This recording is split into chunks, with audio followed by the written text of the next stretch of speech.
unlike most couples our age nowadays, Sophie and I didn't meet on Tinder. We met the old-fashioned way on a night out. Sophie will always say we met through a mutual friend. But the reality is, I caught her as she fell off a table in Mojo's. We gazed longingly into each other's eyes, and here we are today. She still blames the shoes that Elise gave her to go out in being a size too big and not the countless shots of tequila.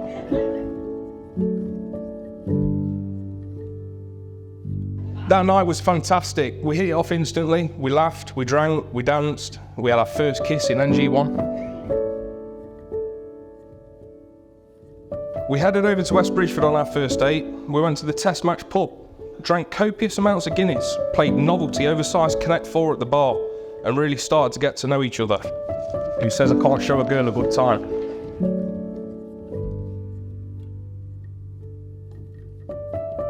The next few weeks simply flew by. We were inseparable, constantly talking in each other's company whenever possible.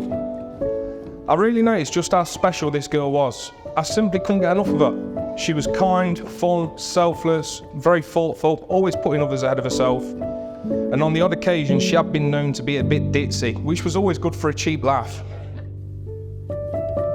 Things were going fantastic. I could not be happier. I knew she was the girl I wanted to be with. And then one night, I plucked up the courage to ask her to be my girlfriend. Proper schoolboy style. Butterflies in my stomach. I didn't get an answer, she just laughed in my face.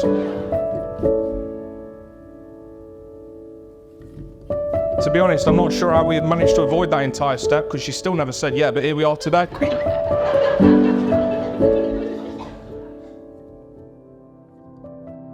So before you promise yourselves in marriage to each other, it is my duty to remind you both of the solemn and binding character of the vows you're about to make. Marriage, according to the law of this country, is the union of two people voluntarily entered into for life, to the exclusion of all others. So James and Sophie wish to marry each other because in each other's company they found fulfillment and love, and now they wish to affirm that relationship, offering each other the security that comes from legally binding vows, sincerely made and faithfully kept. Sophie, I promise to you, in front of all our friends and family, to love, cherish, honour and respect you, to support and care for you in both good times and bad, just as you always do for me. No matter how far apart we may be, I will always be with you in your heart and keep you safely within mine, from this day until my last.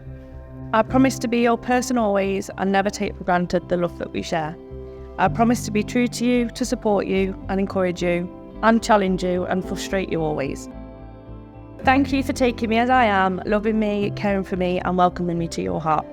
I promise to always love you, respect you and be faithful to you as we start our journey together as one. Sophie, I'll give you this ring as a symbol of our marriage for today and tomorrow and for all days to come. Wear it as a sign of the vows we have made this day. James and Sophie have made the declarations required by law. They've made solemn and binding promises to each other.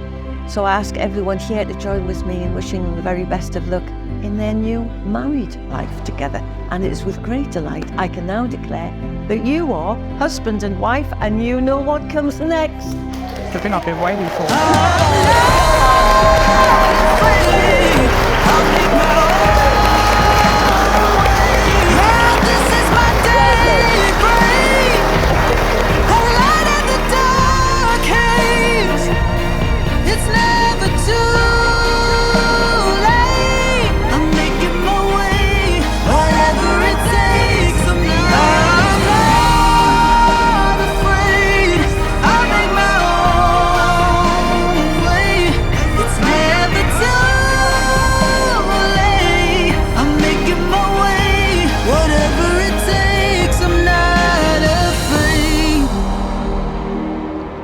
So I'd like to start by thanking each and every one of you for travelling to be with us on our special day.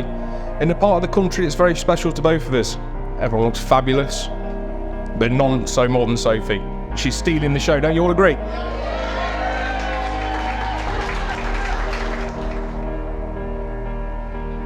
I knew I'd hit the jackpot, and one thing I'll always say about Sophie is that she has time for everyone, and when you talk with her, you'll always feel that she's fully invested and engaged in everything you have to say. A really easy person to get to know, very genuine and loving.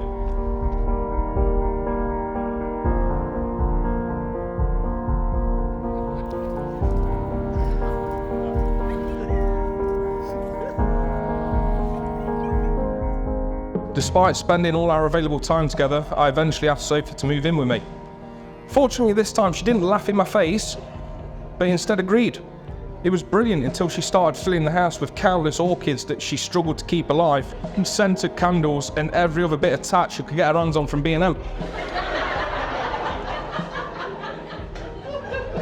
But unfortunately, not long after this was the beginning of the pandemic. This threw a whole new dynamic at us. Lockdown was tough for a lot of people in a lot of ways, and there's no hiding in the fact that we found it difficult as well. We've been enjoying going out together, holidaying together, and enjoying all the freedoms that life has to offer, but still it's what you make of it. Tired of TV, we would spend nights playing board games, making banana bread, doing DIY, and queuing outside the co-op ready to fight people for pasta and toilet roll. You know, all that good lockdown stuff. But it's not until life gets difficult and the freedoms are taken away that you really appreciate what you have. I had a girl who I loved dearly and also loved me the same way. We managed to get through it without her killing me for deciding on a new hobby every few weeks, and I really began to think she is the one for me. I think if you can come through something like that together and still be strong, you can go through just about anything, and that was when I first started getting the idea of Sophie being my wife. But I'm very excited to see what the next chapter of our story brings and what we can build ourselves together in this, loving and supporting one another, be the very best versions of ourselves possible. Can you please raise a drink to my wonderful wife Sophie?